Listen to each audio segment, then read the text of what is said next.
I want to just sort of pass on some of the things that I've observed with the way women and how they do things differently. Thank God they do things differently for a lot of the things they do in the world. Otherwise, you see the mess that the men make. Let me give you a bit of background about me. I finished a Masters in the Science of Sports Coaching in 1994, and like most people who finished the course, didn't really have a clue what they were going to do with their life. My head of... Just make sure everyone can hear you. Can you all hear me? Just. Okay, I shall speak up a little bit more. And I wondered what I was going to do.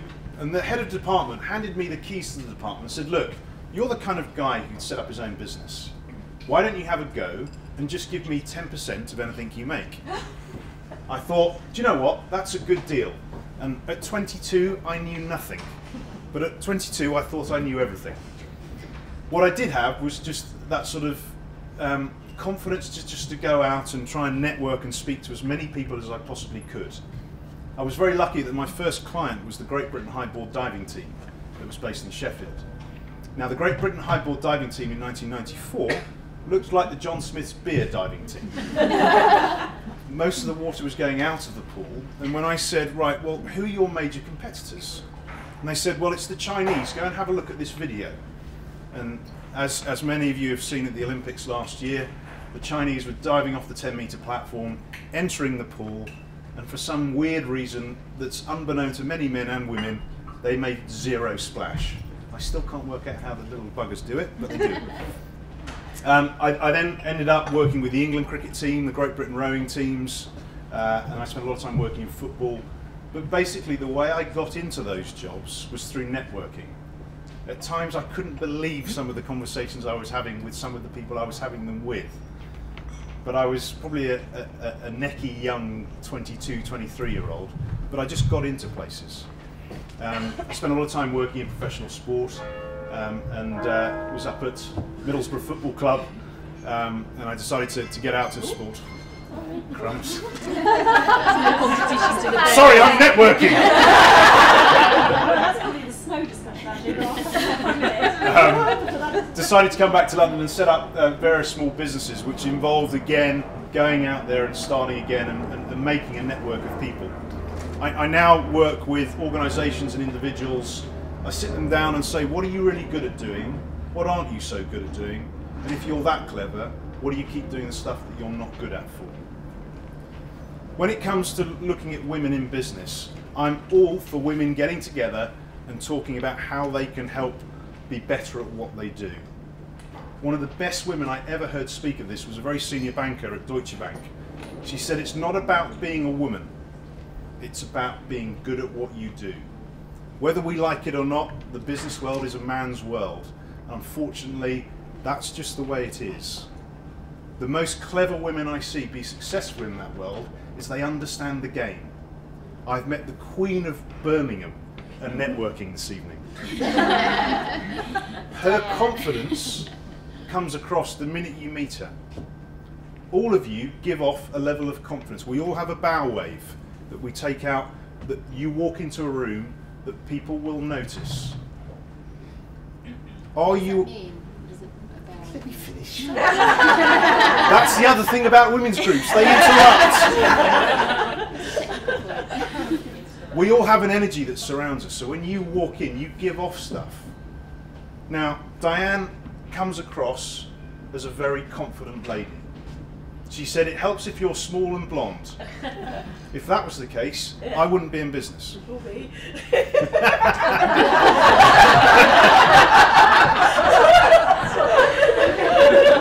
That's brilliant. That's just so good. But it's true. It's about understanding yourself. What are you giving off when you walk into a room? Everybody talks about you must network, you must network, you must network. And at some point you'll get work.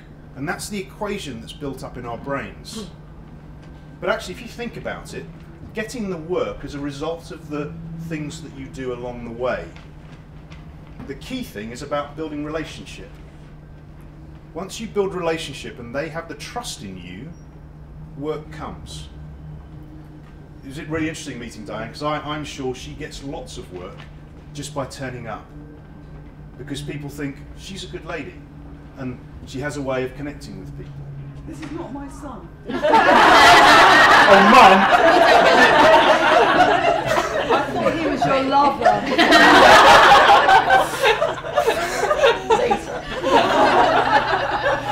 This is going to be a They tough haven't girl. denied that. Did you check out whether you were married or not? She did. Her question before I came in here said, "Are you married?" I said no. She says, "Oh, I can't help you then." But it's having that ability to actually go in with the confidence just to make relationship. It's not about getting work. You see the people, both men and women, who network to try and get work. They're trying to close you down. They're trying to take you down an alley as quickly as possible. But the 4 key things I look at relationships, if you imagine a pyramid like that, on the base you've got communication. How freely and how easy is it just to go and talk to people? I was speaking to a lady tonight. She finds it very uncomfortable. She's very shy to go and talk to people. And when she starts talking, it's hard for her to break away from that person because it's safe. You've got to have that ability as women. You get together. This is a wonderful opportunity to get together and take off your masks and sort of, you've known each other for a long time, some of you, and it's just good to sort of just spend some time with each other. Have that time, but then focus on, right, well, let's do some networking. And even if it's facilitated, right, you've done your hellos, just go and speak to somebody you don't know and say hello. Sometimes you need that help to get things going. But it comes down to a confidence thing. More and more young women today are growing up, we were talking about it earlier, they don't have the confidence to do anything. And they sit there and they go, I come across women, very senior business women, who almost have this good girl syndrome. They've grown up being the good girl. They don't like upsetting anybody. They don't like saying things. And actually there's such a high degree of underconfidence in them. So start being aware of your own stuff as you go in, because past that communication piece, the piece where you really want to get to is the trusted part. If people trust you, you'll get business. Now, if you were to meet a stranger, what would it be in them that would help you trust them in a sort of a short space of time? What sort of things would you expect that person to have as a sort of personality trait? You want to trust this person quickly. What's going to be the thing that makes you do that? Eye contact. Eye contact, great. What else? For me, it's Body language. Body language? Yep. third-party introductions always help, don't they? Because then you know it's come from someone else. Yep, trusted. Listening. Listening. Yeah. Now, I was reading an article just on the way down here from Birmingham, on the way here. Women are seen as general to be listeners. Men aren't. Men will always go to solution, even if there's no solution to be found. They'll just do it because they're uncomfortable with the listening. What else was that? There's another one. Being real. Being real. Yeah. Yeah. So you've got some things there that actually, if you can embody all of those things, people will trust you quicker. If people trust you quicker and you're there seen as a help for them, you'll get their business. But it only comes as a result of them being able to trust you and you building relationship. Diane comes across very confident. If I was ever getting divorced, I'd go and see this lady. Got to get married first. Yeah. Thank you. But it's about that thing. Think about the quality of the relationships you have. Think about the things that you give off. If you're feeling a little bit shy, go and see somebody and work this stuff out. It's a tough bloody world we're working in. The next 5 years, it's going to be tough out there. What will the men be doing differently?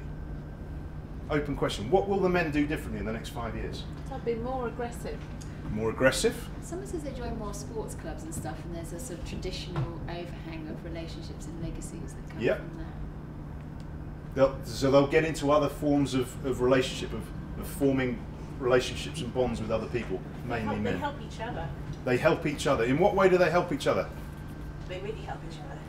Yeah. They do deals. They do deals. What else? There are all these gentlemen clubs. Yes. There's a new women's club that's just opened, I believe, in the city. It's new, but the gentlemen's has been set up for years Yeah. and years. I mean, it is quite funny. There's a certain client set that I have. They do most of the deals in the gentlemen's clubs in the evening, and unfortunately, that's just the way some of the world works. Again, it's about being good at what you do. Let it wash over you. because going to fight it and change it won't do you any favours. Unfortunately, it's a popularity contest, whether you're a man or a woman. You've just got to work out where you're playing your percentages. What other things are men going to be doing in the next 5 years that you're not? There's more people out there now doing maternity coaching. Go and speak to whoever you need to speak to and say, look, this is an issue we've got. I mean, I see so many companies go, great, we've got this woman who's coming along. Oh shit, she's going to get pregnant and we don't have a maternity policy. No, but sorry, you're making it the woman's problem. There is this parenting. Well, it is, but unfortunately, the people running the businesses Well, are men. how many women are setting up businesses? Client base is changing. Yeah. I mean, the whole debate has to change. Sorry, it's saying the whole debate has to change because women are setting it up. I understand, but if in the tide of this whole male piece that's running in business, I don't know. I think if you solve someone's problems, they don't actually care what sex you are, and they don't actually care where you are, the internet and the iPad or whatever. I think you've got to deliver client service. You've got Correct. to deliver solutions. You can't whinge. You know. yeah, exactly. But it's understanding that game that we're playing, because that's it's all about being good at what you do. You can do it anywhere, Yeah. but it's if you've got that confidence to go out there in the market and do it, you'll Yeah. do well. Yeah. But it's if you're in that sort of in a slightly larger organisation where they don't have these things going on. But I think people shouldn't look to organisations to solve their problems. They shouldn't, but some people are working in those structures. Yeah? Sorry, comments from over there? Can you hear me? Yes, we can. Okay. And it's just understanding these things, but it's about being good, which comes back to this, the kernel of it all, is make sure you've got that confidence and make sure when you look in the mirror, you know what you're giving off, because people will spot it in a heartbeat. I understand that we're going to dinner now, and then I'm going to come around and sort of just pick up the themes from the tables and then feed back at the end of the evening. Is that right? Yep, that's right. And what was the thing about, so what was the difference between men and women, the things that they were doing? So you got to the sport club bit and whatever it was, and I didn't really hear the rest of that. Well, a lot of the men will form those sort of smaller cliques in the other clubs, and it's actually how do you break into that, and it's hard, and women have got to find another way to get in and form those relationships in a different way. So what do you suggest? I'd pass that back to the women and say, right, what have you found to be the most successful ways to try and build those relationships out there in the market? Who's found, what have people found to be the most effective ways of building a relationship in the market? Just be good at your job. There you go. Integrity. We've got a partner who is, I don't know how many months pregnant is she. She's pregnant with twins, and she's already got a child. But she is just, every day you hear on the phone to a new client. You know, she's just bringing in work all the time because she's really good at what she does. Yeah. It makes no difference that she's a woman and she's pregnant with twins. You know, she goes to a meeting and she's tiny, so the twins like take up her whole body. And you know, she goes to the meetings and nobody seems to be bothered about the fact that she's not going to be there for probably 6 months or something. But because they know that she'll get the work done and will follow it through. So I think it is just about being really good at what you do. One of the main themes that's gone across all three tables, it's about being good at what you do. All of you here are good at what you do, otherwise you wouldn't be invited here. But it's actually, you know, spend time, do the networking here, find somebody to actually talk through on a regular basis all the challenges you're having, because more than anything else, you want the support from other colleagues out there to say, do you know what, this is really tough, or even well done. Sometimes we don't get enough of that from people. On this table here, one of the key points was about learning to play politics. Somebody suggested even if they could introduce both men and women to the games of politics at a very young age when they start work, that will potentially help their confidence and help them navigate through the world. Politics exists in every company. It's a natural condition that arrives when you put two people together. Learn how to play the game, you end up being more successful. And then we talked about on this table here all sorts of things. But it was again about being good at what you do and focusing on the bits that you can actually achieve and go and set out and achieve. Somebody asked me, you know, what 3 things would you say as a tip for us to really focus on. The first is become very, very self-aware of who you are, what you do and how you come across. If you've got stuff to deal with it. Go and see somebody and get some help on that. And the third point is become very aware of yourself again.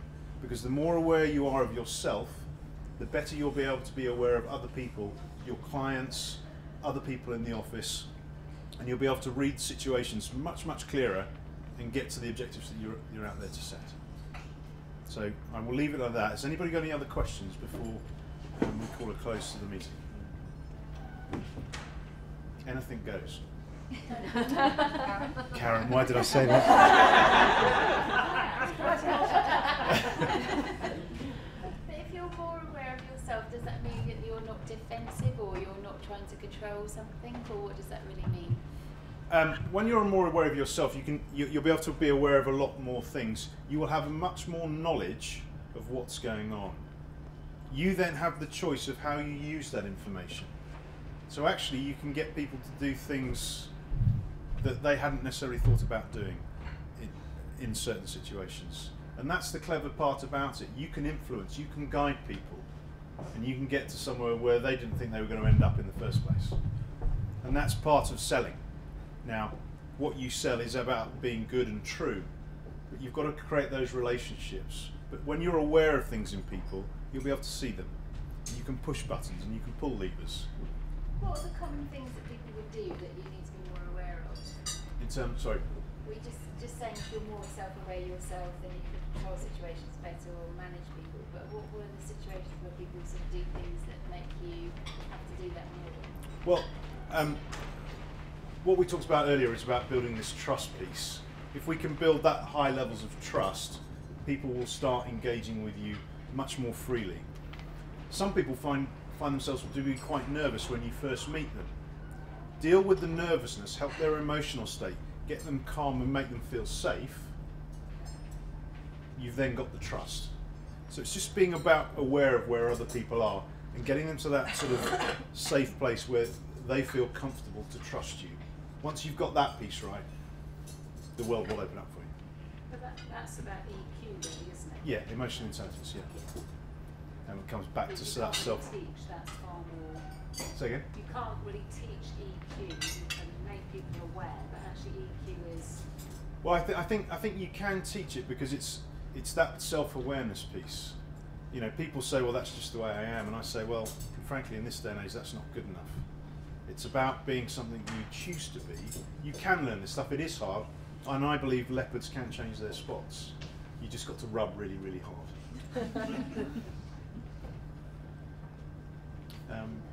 That's it. Have a great evening, ladies.